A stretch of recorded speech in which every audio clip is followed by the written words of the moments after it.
Good morning. My name is Philippa Stroud, and I am the CEO of the Legatum Institute. And can I just say a huge welcome to every single one of you. This event came out of just a conversation with our staff where we were saying we really want to do something to celebrate International Women's Day. And so this morning, hopefully, we'll just have a sense of fun and celebration about it too. We are hugely optimistic, and we just wanted to really give an opportunity to mark this moment, to mark the progress that has been made, but also to set out some of the challenge that still exists. So. One of the key findings of our Global Prosperity Index, which is created by the Legatum Institute, is that global prosperity is rising. This is good news.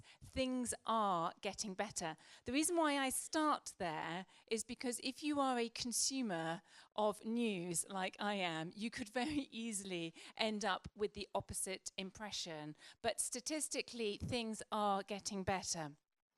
However, the gap between the highest countries in our index and the lowest is widening. And this is primarily being driven by safety and security as an issue, and declining safety and security globally. And this has a real impact on women and children. It has a real impact on some of the most vulnerable communities, which is why, whilst we want to celebrate so much that is good and happening in the world, and particularly for women, we also want to highlight some of the things, as I said, that we still need to be making progress on. I want to start, though, by just showing off some of the Legatum family. This is not all the women who work at the Legatum Institute, and I would love to have been able to showcase every single one of them and go into detail about all of them because they're phenomenal. But it's just a taster of some of our team. So across the Legatum family, there are five Legatum family members. There is us as an institute, there's the END Fund, Ending Neglected Diseases, there is Luminos, which is supporting kids who have fallen out of education due to being refugees or situations of war.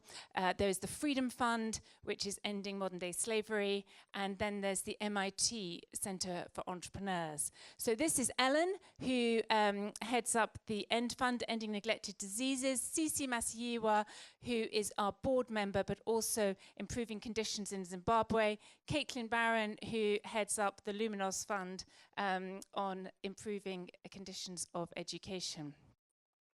Then we have Georgina, who you're going to be hearing from later, who's a research scientist at the MIT Legatum Centre, and their work is focused on emerging entrepreneurs. And then Patty, where have you gone? There you go. Patty would have enjoyed that, actually. She's not here, but actually she didn't really want to be in this list. But she she likes being invisible. But her work is focused on India and China, and Bianca's is focused on economic openness. Then Molly doesn't mind being in the limelight, so she wouldn't want me to skip on. Molly is focused on international development, and Anna on peace and reconciliation, Emily on UK poverty, and Shelley on cultural transformation, and Terrie is our head of business development, who we'll also be hearing from later. The reason why I just wanted to showcase some of our women is because each of them are creating pathways from poverty to prosperity for individuals, communities, and nations. And this is really, really important to us at the Legatum Institute. None of that work would be possible without the men of our organisation or without other women who I haven't featured there, who are part of our family as well. But I just wanted to give you a little taster of that. So this morning, we are going to be showcasing the work of three individuals. One is our business, I always get your title wrong, Head of Business Development, Terrie McCann. One is Georgina Campbell-Flatter, who you saw up there used to head up our Centre for Entrepreneurs, and then Nimco Ali, who is the co-founder and director of Daughters of Eve, who we are hugely looking forward to as well.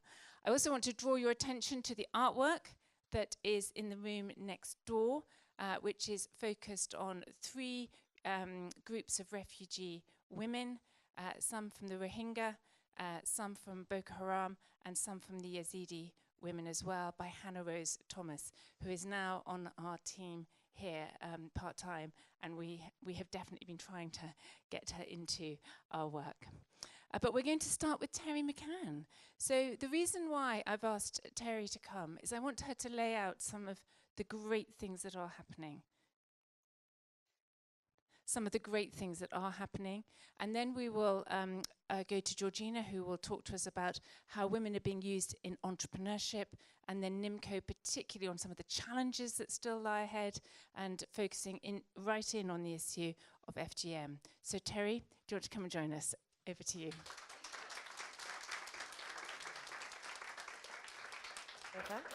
Thank you, everyone. It's a huge privilege to be today in this room with my extraordinary fellow speakers, my brilliant colleagues, and particularly to celebrate International Women's Day. As Philippa said, I'm head of business development, so this isn't usually my day job, so please bear with me as we go through. But in the spirit of celebration and seizing chances when they arise, I'm hugely grateful for this opportunity. This year's theme for International Women's Day is Balance for Better, but I actually wanted to kick off today by reflecting on last year's theme, which is Press for Progress. As Philippa said, here at the Institute, we analyse data to help policymakers across the world create pathways from poverty to prosperity. And I thought it was worth taking a look at how far we've come in doing that, particularly for women. We all know that there's always more to do to bring about that change and opportunity for women, but we want to step back and look at the big picture. And we can see that the last decade has brought about huge improvements for women across the world. It's a good time to be a woman. Women's representation in government, giving women direct access to policymaking, is hugely important. According to the Interparliamentary Union, not the Interplanetary Union, as I said in my rehearsal earlier, 2017 saw a record number of women contest elections held across the world, winning more seats than ever before. So 27% compared with 22% in 2016. We can see this hugely encouraging upward trend. It's not as high as it should be, but we're getting there. And that's in representation for women across all echelons of government, with the recent midterm elections in the US and a record-breaking number of women entering Congress for the first time, demonstrating that this will continue until we achieve more balanced legislatures across the world. Health is improving too. There we go. With life expectancy increasing for women and for men, they've got a little bit of a way to catch up. According to a 2017 UN Population Fund report, as women across the world have gained access to family planning and to better trained medics, global maternal mortality rates have fallen from 385 deaths per 100,000 live births in 1990 to 216 per 100,000 in 2015, with many countries halving their maternal death rates in the last 10 years, which is incredible. Equally, greater maternity and paternity leave provisions are becoming the norm, allowing families greater time to thrive and a much healthier work-life balance, which we know all about here at the Institute. We know that access to education is supremely important and changes everyone's lives. Studies by the World Bank show that providing girls with one extra year of primary school boosts their eventual wages by 10 to 20%, and one extra year of secondary school boosts their earning power by 15 to 20%. And we're seeing that access grow, with nearly universal primary enrolment for all in reach, and a growing trend in increased secondary education, with a lot more work to do on tertiary, but we're getting there. Coming down to look at a national level, we know that significant change is more than possible, even in the most tragic of circumstances. Unimaginable horrors took place during the genocide in Rwanda in 1994, but following this, women across Rwanda played a vital role in rebuilding the country. Gender rights have been enshrined in its constitution, and changes in law have given women the right to inherit land, share assets with their spouse, and obtain credits, which are absolutely crucial steps to gaining equality. 64% of parliamentarians in Rwanda are women, which is the highest in the world, and they're continuing to make steps to achieve balance across that country. There is, of course, more to do, particularly for those living in poverty and those across the developing world. Women are more likely to be unemployed than men, and more likely to be in informal, undocumented work, which makes them more vulnerable. Older women in particular are more likely to live alone and to be in poverty than men of the same age. So that's a particularly, if you're a widow, that's a particularly bad area that we need to look into. Aside from the strong moral case of balance and progress, it's worth looking at the economic case. According to a 2015 report by McKinsey, if every country matched the progress towards gender parity of its fastest improving neighbour, I can tell you more about that afterwards if it didn't quite make sense, global GDP could increase by 12 trillion by 2025. If every country actually hit its best potential, it would actually be 25 trillion, which is just an incredible statistic. This means different drivers in different regions. We're not saying it's the same solution for everyone. In India and the Middle East, it means boosting female labour force participation, while in sub-Saharan Africa and Eastern Europe, where women already participate in jobs in large numbers, potential increase could come from shifting women into sectors with higher productivity and therefore higher wages. In Western Europe, some impact would come from closing the gap between men and women in number of hours worked. So progress and change for women living in poverty is not only possible, it's happened and it's continuing to happen, and it would lead to better lives for all of us. I wanted to end moving down from that big picture to tell a bit more of a personal story, which Philippa asked me to do. And I hope that demonstrates how change is actually possible in a generation. I grew up in poverty. My mum also grew up in poverty in Scotland, where she left school at 15, despite being one of the most clever women I know. She married at 17, had 2 children really quickly, and worked long hours in really low-paying jobs as a cleaner or a factory worker to make sure we were looked after. Because she needed to work, she split night shifts with my dad very early on after we were born, just to make sure there was always someone at home for us. And she worked incredibly hard for years to ensure that me and my brother went to school, were looked after, and had the chance to seize opportunities as they came. And thanks to that, I'm standing here now. And this is me graduating from Cambridge as the first person in my family to get a degree. I'm now working here, somewhere that will give me the opportunity, hopefully, to make a difference to all of those who are still in poverty, who haven't been able to take opportunities for whatever reason. It feels like we, women across the world, individual countries who've suffered horrible tragedies, and me personally, and I'm sure many of you in this room as well, have come far in a generation. There is more to do, so much more, but I hope we can take today and this week to celebrate a little what we've all achieved so far. Thank you very much.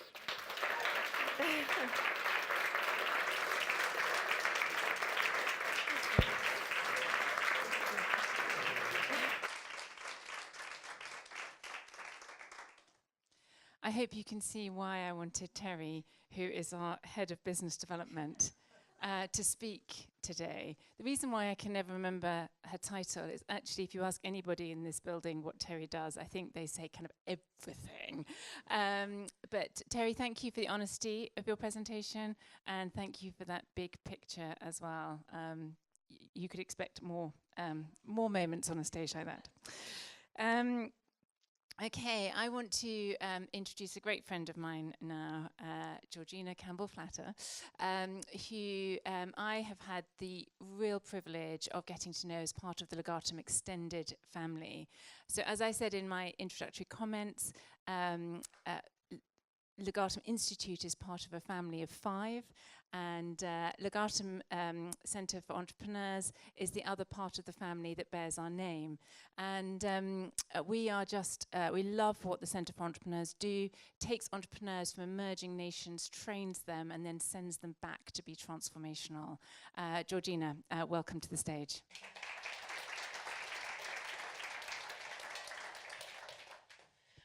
Emotional after that inspiring talk. Well, thank you, and it's such an honor to be here, and I feel really blessed to be kind of part of this conversation, and it's really exciting actually that my siblings are also in the audience, so thank you, because usually I'm presenting in the States and they don't have an opportunity to hear me. So let me start. All right, so I wanted to start or lead with the kind of founding premise of the Legatum Center for Entrepreneurship at MIT. And that is that entrepreneurs and their market-driven solutions are critical to global prosperity. What I mean by that is we need to make 500 million jobs, new jobs, in the next 2 decades in order to provide for the growing global workforce. And actually, this chart on the right here quite clearly shows that entrepreneurs are going to be the ones who create these jobs. So you can see the dark blue representing net job growth that's coming from new firms, new and young firms, and in the light blue, established firms. And you can see that this job growth is going to be coming from new firms. And actually, high growth, innovation-driven firms don't just create jobs within their organization, they create jobs in the community. And that is clearly shown by Moretti's work that shows for every one innovation-driven job that you create, so for every, now I'm sorry. Terrie does mics as well. Yeah, I'm just gonna. Oh, and now, there you go. Very elegant of me. So for every one innovation-driven job that's created, you have 5 created in the local ecosystem. Now, this conversation is not just about jobs, it's about prosperity. It's about creating and driving social and economic progress. It's about creating good jobs, safe jobs, empowering jobs. And so here's my bold statement of the day. We have the potential to change the world through entrepreneurship and to overcome some of our world's greatest challenges, but we need entrepreneurial leaders with a special set of characteristics. And that's what I want to spend the next couple of minutes focused on, is to celebrate some of the incredible female entrepreneurs that I've been working with across the world who are not just using entrepreneurship to create jobs, they're using entrepreneurship to create good jobs and to drive social progress. So, let me introduce you to Lindsay. Lindsay is the co-founder of a company called Sanergy. They're based in Nairobi, Kenya. Now, Lindsay has created a business where social good is core to their business model and value proposition. It's not an afterthought, it's not corporate social responsibility, it is core. She's using entrepreneurship to drive change. What I mean by that is she's using her business model, she's developed a business model to overcome and help the 2.5 billion people on this planet who don't have access to a toilet. That's 1/3 of the world's population who don't have access to a toilet. Now, what she's done is she's created a non-profit which creates and builds toilets and sells them at cost to entrepreneurs who live in the slums of Kibera in Nairobi. Now, she's also created a for-profit enterprise who purchases the waste from those non-profit entrepreneurs who are running those toilets as businesses in the slums. They then process the waste and transform that waste into profitable goods, which they then sell, and then the profits then go back into the business to provide more toilets. This is a scalable, sustainable way to tackle the sanitation crisis in Nairobi, and hopefully over time, it will be able to scale across the world. They have 53,000 daily users today. That's women who are safe at night because they don't have to walk several miles to use the toilet. There's girls who are going back to school because they are able to have private facilities to go to the bathroom at school. They're also cleaning up the streets of Nairobi by processing thousands of metric tons of waste a year. They've created thousands of jobs. This actually is pre-maternity leave, so the statistics are actually even more impressive than what I have here. They've created 800 to 1,000 jobs of micro-entrepreneurs who are using these micro businesses, running these toilets as businesses, and they've also created 250 local jobs, high impact jobs through their business. And the economics work. It costs, our country spends about $45 per person per year to provide sanitation facilities for all of us. The Kenyan government can't afford that, but they can afford $4 per person per year, which is what this business model represents. Now let me introduce you to Ella. Ella Painovich is the founder, a co-founder, along with 2 of her other female co-founders who have set up a business that's focused on ethical supply chains. For the consumer, you and I, see this beautiful jewelry. Actually, I'm wearing some today. But on the back end, what they have is 2,000 artisans around Nairobi who are all connected through mobile phone to designers in Silicon Valley, who have access to international markets through their platform, who have access to designs that consumers around the world want to buy. And more than that, Soko shares 30% of the revenue of the jewelry of a $100 bracelet with the artisans in Nairobi. That's revenue, not profit. And what's even more impressive is that Ella has consciously built a business around the people that she's serving. She recognized when she first launched this business 5 years ago that actually there are many that most of the artisans of the 2,000 artisans she's been working with were male. Why was that? Because there were plenty of trained and talented artisans who could work with brass around Nairobi, and particularly in Kibera, where she's based. And what she realized is that actually these women weren't able to buy the precision tooling machines and equipment to create this jewelry. They also didn't have the necessary training to work with the precision tooling to create the beautiful handcrafted jewelry that Soko wanted to put on the international market. So what did she do? She set up an asset financing program for these women. She set up training programs for these women. And now she has empowered hundreds of women artisans around the city who are not only making jewelry through and selling it through Soko's platform, but also in the local market. This is a lady, Veronica, who I met when I was in Kibera, and she literally told me, Soko saved my life. Before Soko, I barely had enough to eat, and now with Soko, I have started my own business, even hired my first employees, and can provide for my family without fear.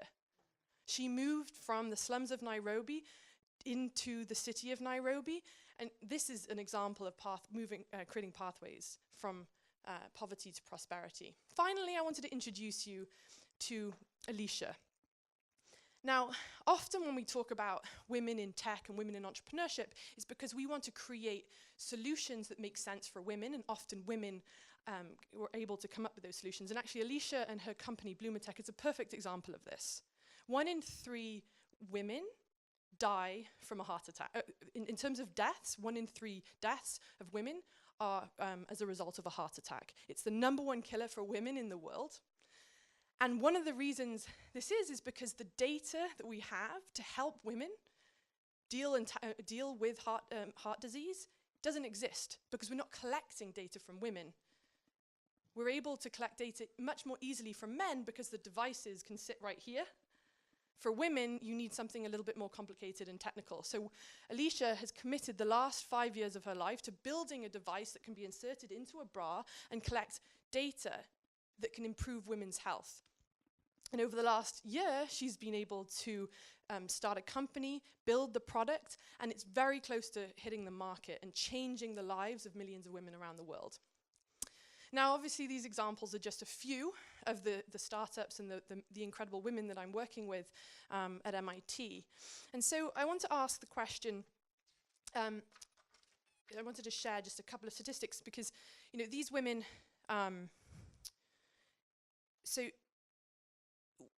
we've got dozens of women through the Legatum Center, and in the States, and I apologize for sharing US statistics, it's because that's where I've been based for the last several years. You've got 11.6 million firms owned by women in the US. They've created 9 million jobs and $1.7 trillion in helping the economy. The challenge is, though, that this only provides 8% of employment and 4.2% of revenue. So is the glass half full or half empty? Now, yes, VCs are operating in the past. $85 billion of VC funding was spent last year, and only 2.2% went to all-female teams.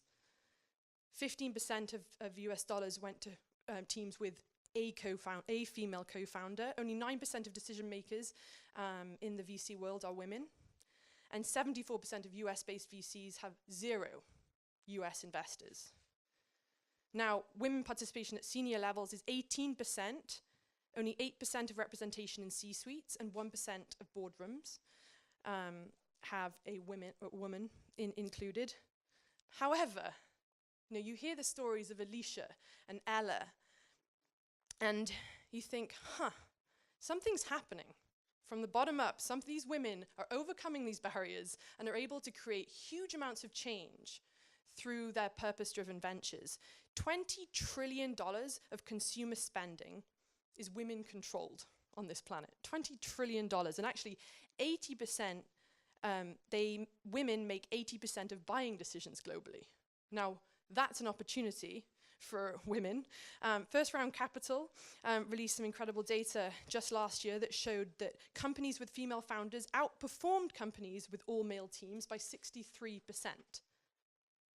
We're waking up to the fact that women can have a huge amount of impact through their innovation-driven enterprises. And there's an incredible ecosystem of incredible ecosystem out there that are supporting and driving and helping these women succeed, from WISE to First Round Capital's Project Value for Women, which is based here in London, All Raise, dedicated to diversity and funders and founders, Project Entrepreneur, which is an accelerator dedicated to helping women. And then there's Include, which focuses on organizations and helping organizations develop the tools to be more gender forward, from recruitment to maternity policy. And then, of course, there's us. We can be role models to our female colleagues and help drive that individual change that can really make a difference. So I'm going to end there. This is my beautiful daughter and my 7-month-old son. Probably see the bags under my eyes. And I really look forward to an exciting conversation after the panel.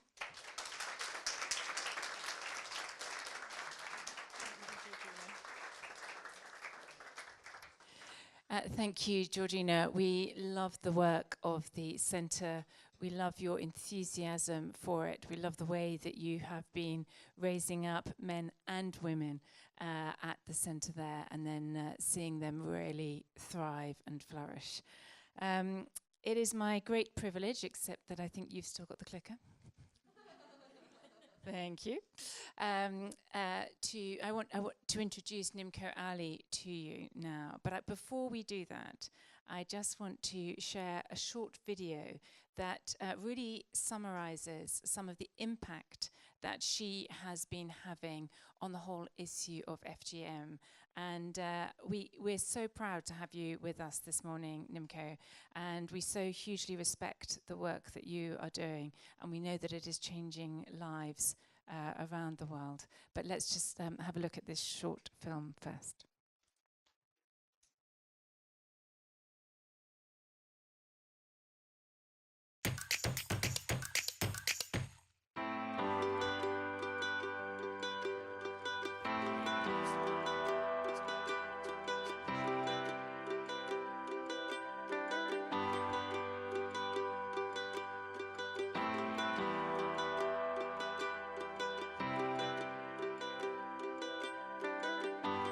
With FGM at 98% in Somaliland, it's a massive issue. Each and every one of us has the power to really make change.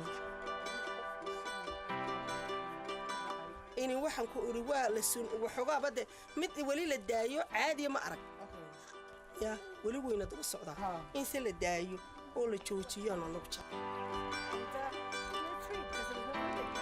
Women are still being cut up and mutilated and damaged to the point where their life is put in danger. It's ethically wrong.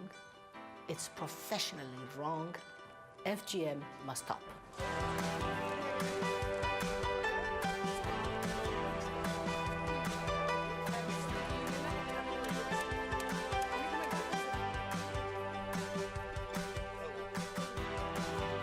كان waxaan ugu rajo weynahay inay insha Allah inay noqoto dawladii ugu horeysay ee suulisa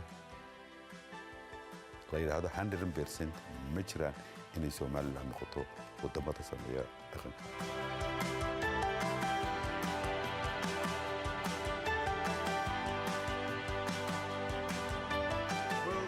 To join me in celebrating the hugely successful elections this week in Somaliland. What's more, the winning candidate has announced that one of his first acts will be to legislate against FGM as a direct consequence of work by a British campaigner, Nimco Ali, who deserves this House's support.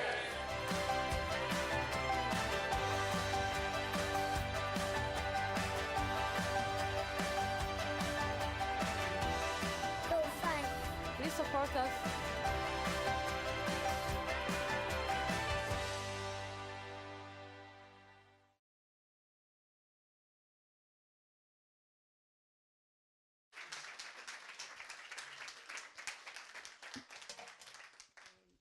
Thank you very much, and thank you to the Legatum Institute for having me. This whole conversation started as I was on a flight. So Africa, my beautiful continent, has yet not done the fact that you can't travel from Kenya to Gambia without having to leave the continent. and coming back in.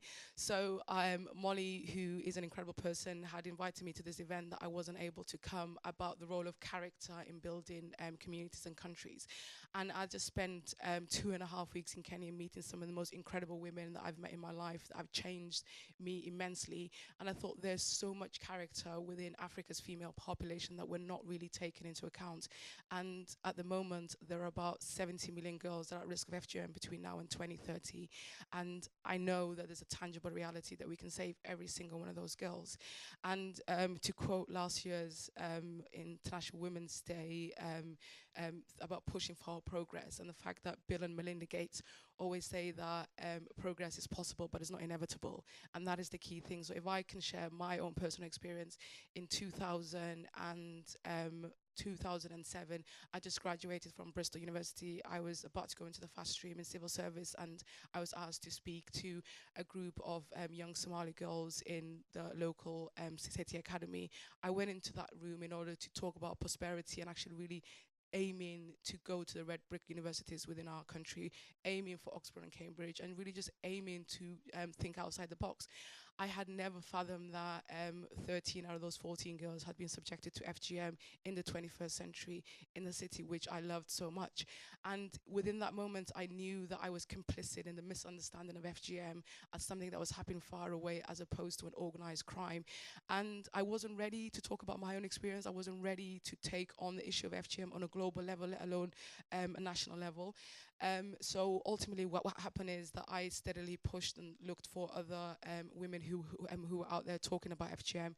And in 2010, we co-founded Daughter V, which is one of my colleagues, Leila Husseini, is here, is focusing on the UK aspect of the issue. And within the aspect of that was to get the United Kingdom to understand that the girls that were at risk of FGM here in the UK were as British as anybody else, and they had to be absorbed into our legislation, had to be protected as active citizens. And I'm happy to say that 3 incredible things have happened, and hopefully on the 15th of March, the UK Parliament is going to pass an act, FGM to the Children's Act, which for somebody like me, a British survivor of FGM, means a lot, because we're seeing children, whatever race they are, whatever culture they come from, as protected as active citizens within this country. And I think as soon as that happens, I can leave many domestic ministers to never talk about FGM again, because I have been hounding them. And one of the key things is that I'm immensely grateful for this government, and a lot of the women that are in this government have really stood with us. And the UK in 2013 committed to ending FGM within a generation. That generation was an arbitrary number. We never necessarily had a vision of when that could happen, but we ultimately know, thanks to the Sustainable Development Goals with 5.3, that generation is in 2030. And I'm just going to see if we got some of the pictures of these incredible. Okay, so I am more the advocate of these incredible women in Africa who are doing the real work, who are the forefront. This is Josephine, who to date has saved over 1,000 girls from FGM and educated them. And Josephine herself is one of the women who's at the forefront of ending FGM, and these are all the girls that she's educated. So can we just go back to that other last one? I haven't got a clicker. Yeah. The power is in my hands now, okay. So these women, it was really interesting that one of the key things that we do is that we don't look at empowering women and really put in the money and the conversations in the hands. These are the real agents of change.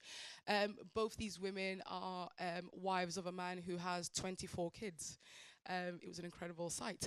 And many of those kids are of a similar age. So this conversation and the power of change is really tangible within these mothers. They don't have any agency in the sense of deciding when their daughters are cut or not.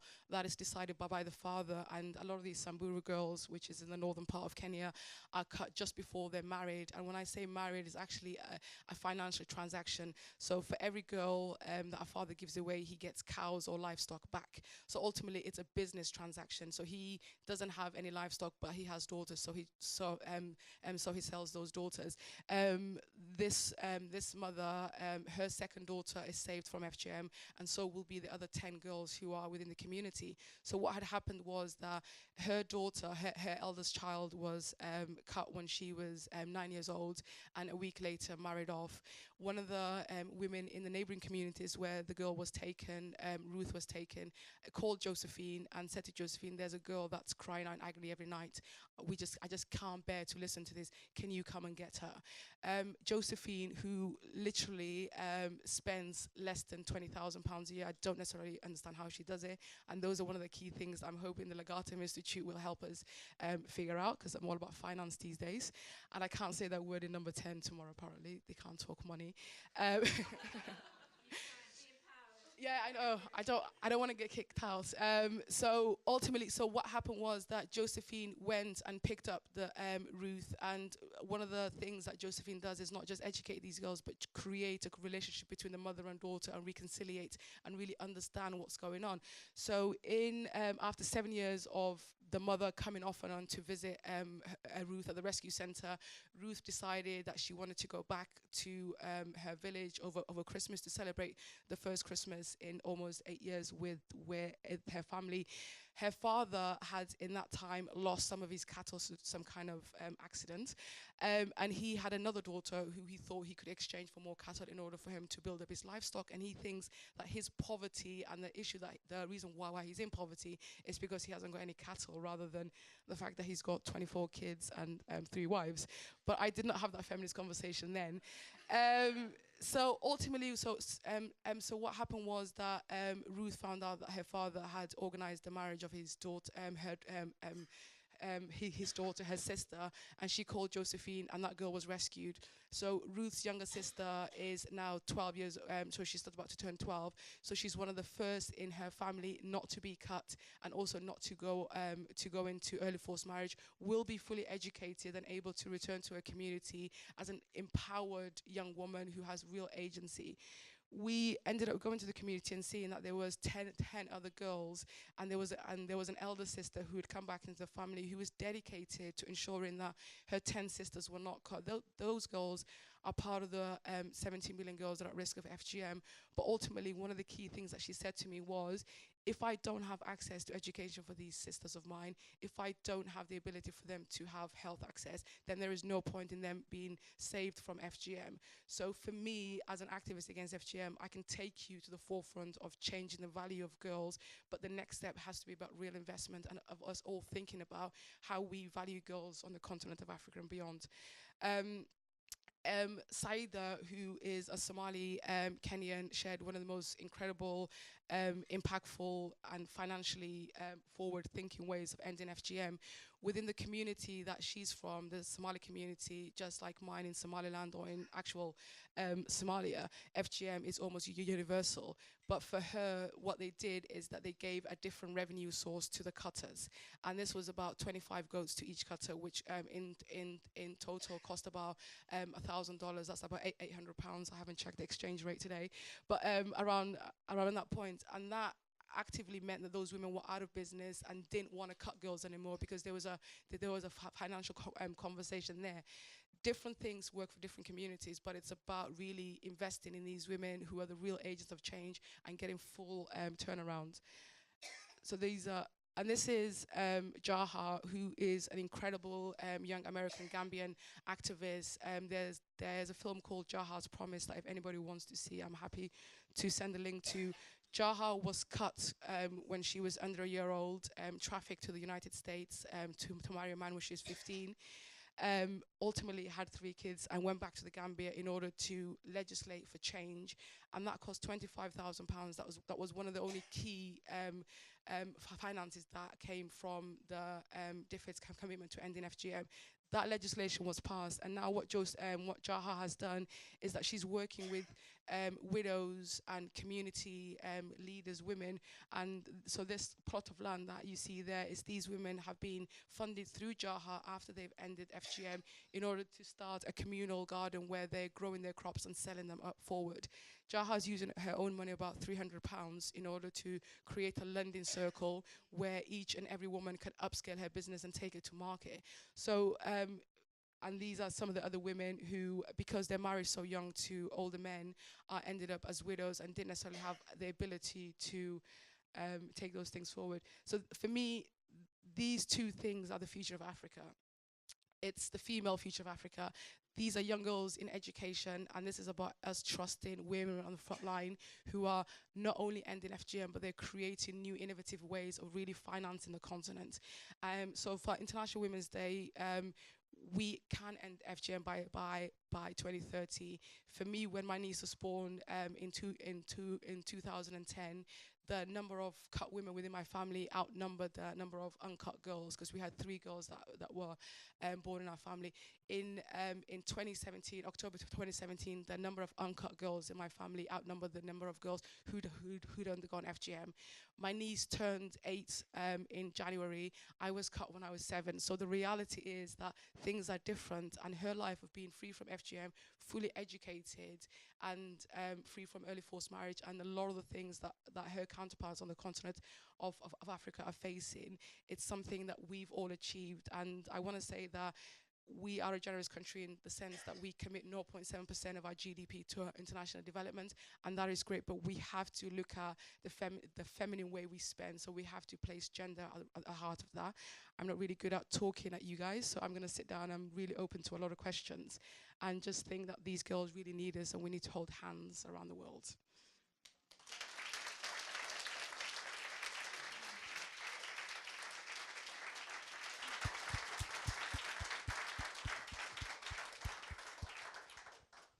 Well, I hope you have loved our 3 different speakers as much as I have, starting with a look at global prosperity and how things are changing for the good for women around the world, looking at the role of female entrepreneurship, and then now looking at some of the challenges that still remain but are within the grasp of this generation to address. So I'd like to welcome back Terrie and Georgina, and then we'll open up for Q&A. So come back and... So anybody got any questions that they would like to ask our panelists? Yes, Thea. Hi, thanks so much. That was a brilliant presentation. My question is for Nimco. Do you want to just say where you're from? Because I think it's important as well. So Ian Clark from the Coalition for Global Prosperity. Nimco, I have a question for you. Obviously, you've done amazing work working with politicians and ministers. How did you first engage with politicians, and what advice would you have for female activists in this room about how to make a difference in government? Thank you.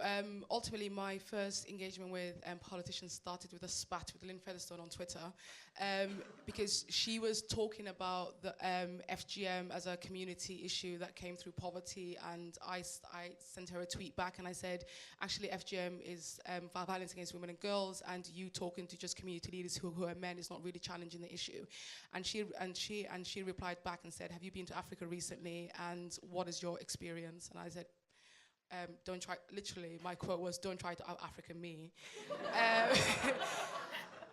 And I love Twitter because it's one of the, and as you can see with Donald Trump and everybody else, is the fact that it's a direct link to power. And we had a conversation, and I sat down, and I think one of the things is that I'm all about challenging power, but I'm also all about sitting down with them and getting them to understand, because not every single person has all the answers, and they need to be educated and also understand where those views come from. So as activists, it's always find who the key support agent is there, and change can really happen. So I think social media is an incredible platform, but don't be too critical. Be critical enough for them to understand that you're there to challenge them, but then also understand that you can help them. So yeah, that's my advice, is that you have to challenge politicians, but also you need to work with them, because elections, maybe in the UK, but in other places don't happen very often. Thank you. Any other questions? Yes, here.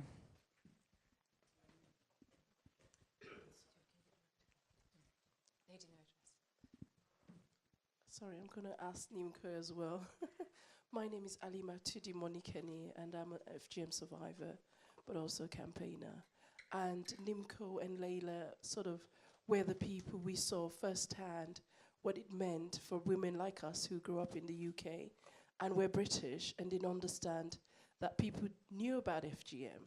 We thought it was just something that was normalized in our family and in our community. And you two ladies just spearheaded what it meant for us to speak out. And so we began telling our stories, not realizing the impact that we were making. And then that just sort of brought other problems where we were asked to do so much more within our own spaces and with the little that we have.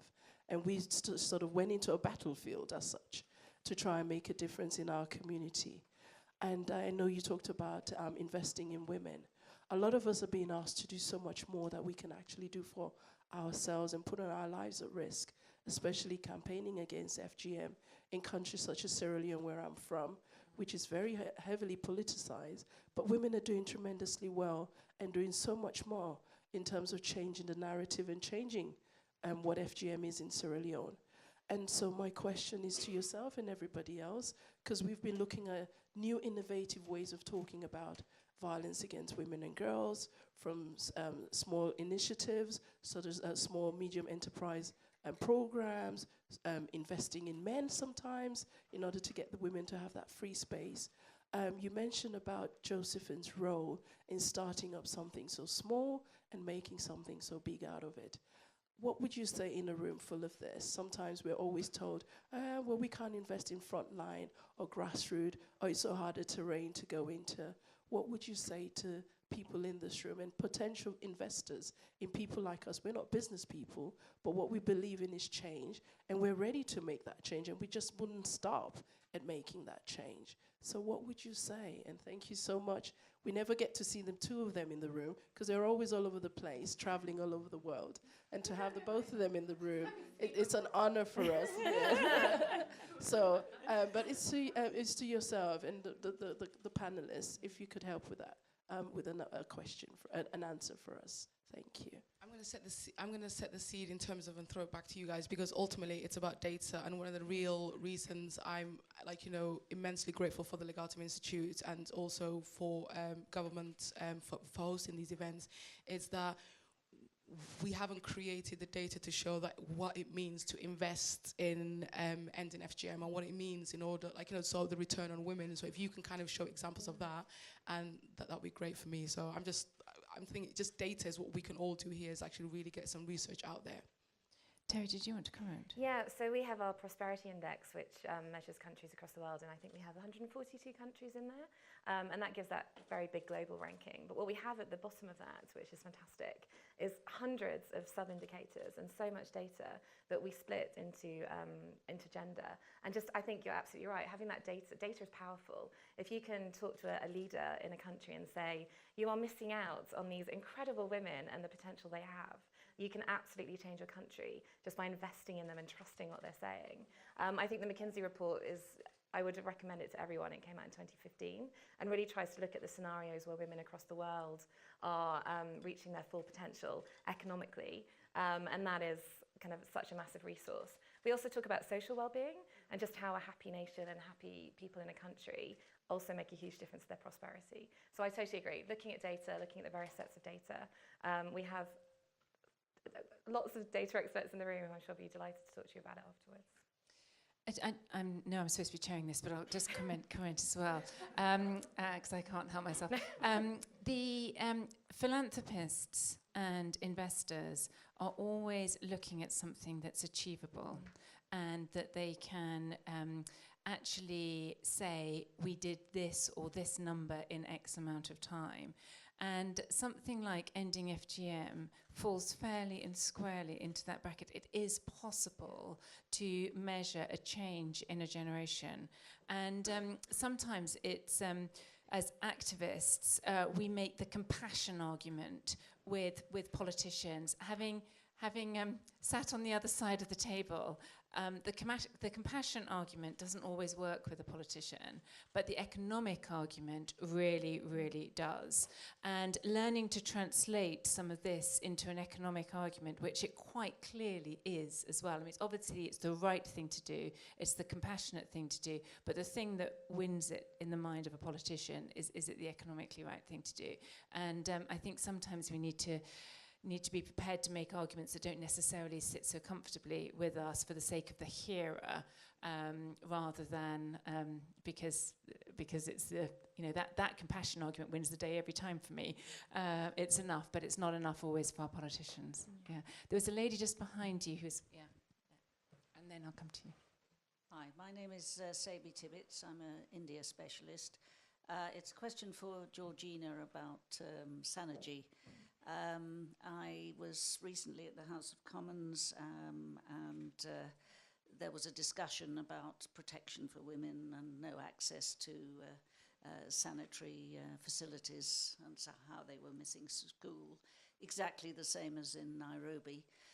But also in India, you may have heard of the Swachh Bharat initiative and the fact that that has, for various reasons, not done particularly well. I just wondered whether Sanergy had any ambitions to go into India. Yeah, it's a really interesting question, and there's this concept that I've heard quite a few times, which is this idea of scouting and scaling.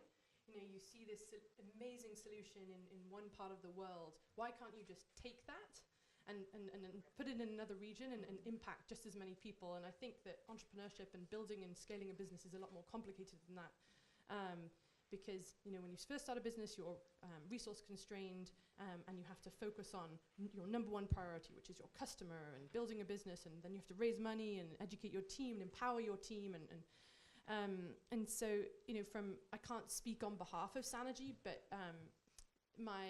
from the many conversations that I have had with the founding team, their goal is to use Sanergy to tackle the global sanitation crisis and to help the 2.5 billion people around the world. And they are, over the last 5 years, it's interesting, I've just written a case on Sanergy, and one of the strategic questions they now have, now that they're making waves in Kibera, and some, I think they're in 7 other slums in Nairobi, they're thinking, okay, well, what's next? Do we saturate the slums in Nairobi? That's not a great term when you're dealing with sewage. Sorry. That's what happens when you're up all night with a 7-month-old. You should have seen the puns in the case study. But do you focus on one area in Nairobi? Do you try to scale throughout Kenya? Do you move to other? There's huge opportunity. They've been talking to the governments of Rwanda and Ethiopia, or do you just go to a completely different place? And part of their decision making is who are the partners that they can work with. How quickly can they understand the local community and the local ecosystem? And they need lots of people, lots of investment, lots of support. The economic model works. They've proven that. $4 per person per year, and they can provide a decentralized sanitation solution to anyone who needs it in Nairobi. So it's a matter of them. I think that they're slowly focusing on Nairobi for now, but absolutely, they're able to scale more quickly because of their business model and the profits they're making from literally their tagline is turning shit into gold. That's how they've won all the business plan competitions in Boston, and with that focus, I'm certain in the next 10 years they'll be able to scale beyond where they are. But again, it's going to take an ecosystem to support and help them, and government support from around the world. Thank you. And Sangeeta, you had a question as well, didn't you? And then I'll continue. One of my questions has just been sort of answered, because I'm Sangeeta Talukdar, and I'm a treasurer at Women's India Association. So we look at questions like that, Swachh Bharat, and the fact that it's so ineffective, really. But my question is also for twofold for Nimco Ali.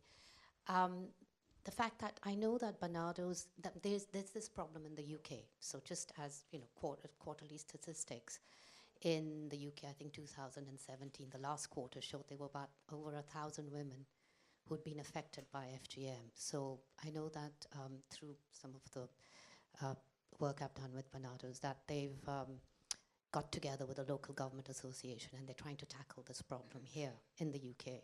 So I'm just wondering if you, the other thing is I'm from Kenya originally as well, so this is quite close to my heart. And we grew up not knowing these things happened. Nobody talked about these things. That's how shocking it is, and how it's come to attention only very much later in life. So my question was, is there anything that you feel that you could replicate or learn from the way they're working here and take it back to Somalia and northern Kenya? And the other question, you touched a little bit on entrepreneurship as well in this, and I was wondering if Terrie, you have anything to add there, because you need to also incentivize these people, given that the poverty that they're living in, and this is so embedded in their culture that they can't think out of the box. This is something that they live with, they do. So to incentivize them not to also do it and to break out of that cultural mold. So again, there's sort of two questions there. I mean, is there any entrepreneurship going on over there that's been institutionalized or could be institutionalized, you think? Thank you for that question. So it is a twofold thing. It's I think there's a lot more that the UK can learn from Africa as opposed to the other way around, and leading on this conversation. And one of the interesting things is why it was really beautiful to take those pictures in the fields with the women in Gambia, is that one of the women said she said, if you're poor, you'll go along with anything. So ultimately, if you're gonna, and there was a similar conversation that was about conservation, about the fact that if you keep people poor, then they'll eat the elephants. There's no reason about asking them to sustain the elephants and scale that up into tourism. If they're living in poverty, they're going to eat the elephants and so on. So ultimately, poverty does breed these constant inequalities, but the inequality and issues like FGM are create poverty. We have this conversation as though that Africa's poor. Africa's not poor. Africa's mismanaged. I agree with that. But also 50% of Africa's population is either subjected to FGM, they're lacking education, lacking access to healthcare, they're doing all these things, and these are women. And I remember there was a specific African leader who was talking about the investment in the human capital and taking a non-gender approach to the whole thing of saying, we need more investment in our capital, we need more investment in our countries. And I put my hand up and I said, 50% of your population are women, 87% of those women have been subjected to FGM. You have a leaking product. Why am I going to invest in you if you don't have a sustainable economy, citizenship? So poverty is a result of things like FGM and a lack of education. So I think if we take FGM away, then you can scale up communities. And entrepreneurship is something that we can talk about. In terms of the UK, the data is kind of sometimes skewed. It was only in 2014 when we had the conversation with Jeremy Hunt, where he was at the Department of Health. There was no way of recording FGM. It was so that we used to make up numbers saying if women are Somali, then they probably had FGM. So we were just guesstimating the numbers of women that were living with FGM. And then when the ICD code was created, numbers of FGM started to be collected. So it's not 1,000 women who've had FGM recently, it's 1,000 women who've accessed NHS services for the first time and been asked a question. So at the moment, there are 137,000 women about that living with where the consequence of FGM, like myself. I did not become a statistic until about 2015 when I registered with a new doctor in London, because when I was in Bristol, I was still with the same GP, and that question wasn't necessarily asked because I wasn't rebooking. So, and my FGM happened over 25 years ago, so it's a massive skew in numbers. And that is because a lot of people are now using FGM in a UK context as fundraising and not actually about changing narratives of the conversation. So it sounds more urgent to say 1,000 women have undergone FGM this month, rather than saying 1,000 women have accessed health services and were asked a question about FGM.